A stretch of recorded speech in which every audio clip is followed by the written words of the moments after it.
Mengintip harta kekayaan Letjen Dudung Abdurrahman disebut jadi pengganti KSAD Andika Perkasa.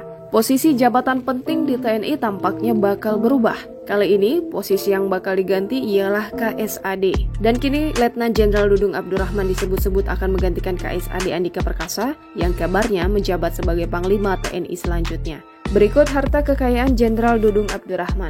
Jenderal Dudung Abdurrahman sempat menjadi sorotan setelah dipromosikan naik jabatan sebagai Pangkostrat.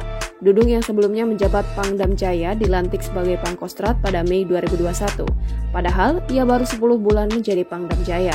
Sebagai TNI, Dudung berkewajiban melaporkan harta kekayaannya pada Komisi Pemberantasan Korupsi. Terakhir, Dudung melaporkan harta kekayaannya pada 31 Desember 2020 saat masih menjabat Pangdam Jaya. Berdasarkan laporan harta kekayaan negara, ia memiliki total harta sebanyak 1,4 miliar rupiah.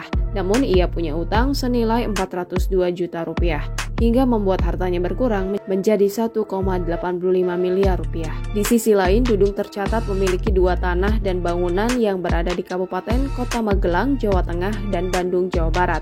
Ia juga mempunyai 3 alat transportasi, yaitu mobil Toyota Veloz dan Fortuner, serta 1 motor Honda PCX. Selain itu, Dudung juga memiliki harta lain dan setara kas senilai Rp110.870.275. Jangan lupa subscribe, share, komen, dan like ya!